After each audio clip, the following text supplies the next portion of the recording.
Assalamualaikum dulur-dulur. Sebelumnya kami sekeluarga mengucapkan selamat Hari Raya Idul Fitri 1445 Hijriah. Mohon maaf lahir dan batin. Dulur-dulur, alhamdulillah akhir tahun 2023 kemarin telah launching buku karangan kami untuk Grobogan Tercinta. Semoga dengan sedikit karya ini dapat menambah manfaat. Dari hasil penelitian, penelusuran manuskrip, temuan arkeologi dan fakta lokasi benar-benar menguras pikir dan wawasan kami. Maka ketemulah satu titik ijtihad kami, menghasilkan banyak pembaharuan, mengungkap fakta-fakta baru sejarah Grobogan yang hebat. Dari awal abad pun Grobogan di setiap masa hampir selalu berperan sebagai pembaharu peradaban, senada dengan makna Purwodadi.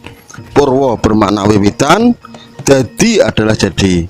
Juga medang kamulan yang bermakna senada, yaitu medang atau babat atau wiwitan atau kamulan adalah kamulian atau kemuliaan. Sejarah adalah proses interaksi antara sejarawan dengan fakta-fakta yang ada. Fakta-fakta itu diperoleh dengan membaca referensi serta pendalamannya melalui logika berpikir. Sejarah mengacu pada aksara yang tertuang dalam prasasti atau manuskrip yang ada. Atau kemudian sejarah hanya berawal dari aksara atau catatan. Sejarah dan prasajarah, aksara dan praaksara. Sejarah kemudian dimulai dari catatan yang ada. Kalau konsep ini yang dipakai sejarawan, maka sejarah akan diwarnai ataupun dikuasai pembuat catatan itu sendiri. Mungkin konsep itu bisa cocok, namun bisa saja tidak begitu. Ketika kita terapkan konsep 5W plus 1H meliputi what, when, where, why, and how, dengan tidak meninggalkan salah satunya, mungkin akan lebih luas lagi. Sebab di Jawa, bahkan di Nusantara ini ada tutur, gerak, dan rasa yang diwariskan turun-temurun, kemudian menjadikan adat kebiasaan. Semisal di Sunda ada suku Baduy yang mengaku sebagai Sunda Wiwitan atau agama Adam yang tidak memakai kitab rujukan, tidak mau mengenal tulisan. Senada dengan itu di Jawa Tengah ada suku Samin, sebuah aliran kepercayaan Jawa yang ditumbuh kembangkan lagi oleh Samin Surasentiko, juga mengaku sebagai agama Adam, dan mereka juga tidak punya kitab atau tulisan sebagai rujukan.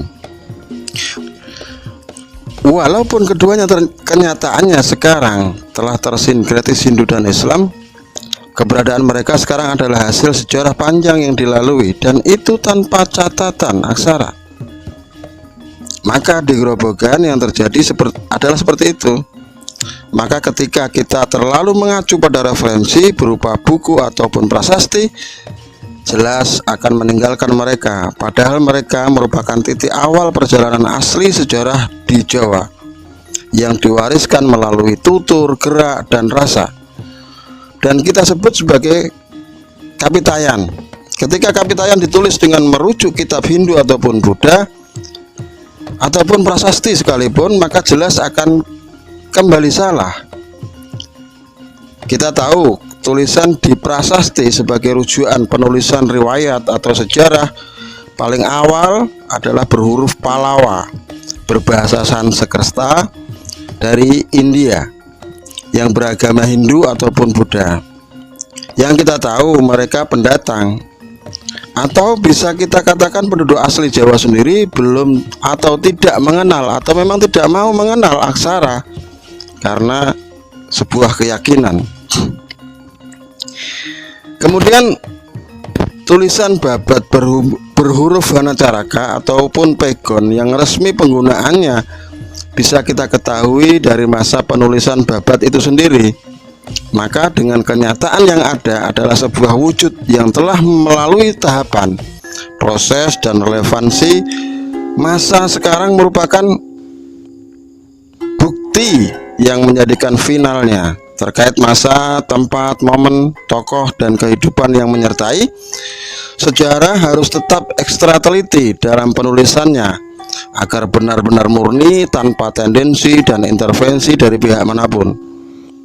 Namun yang sangat penting adalah mengambil pelajaran dari sejarah itu sebagai jembatan masa sekarang dan yang akan datang. Kesalahan yang pernah dilakukan di masa lalu agar jangan terulang. Kepribadian seseorang di masa lalu yang menjadikan inspirasi akan berbuah manfaat, menemukan jati diri dan karakter bangsa yang terbentuk dari masa lalu. Kemudian dikembangkan potensi positifnya, baik secara personal maupun global, perseorangan maupun pemerintahan, dan seterusnya untuk pelajaran kita semua. Ketika kita mendengar Grobogan, terbesit di benak kita sosok Aji Saka dan Dewata Cengkar yang tersohor dan begitu melegenda. Namun bagaimana cerita Aji Saka dalam perspektif sejarah?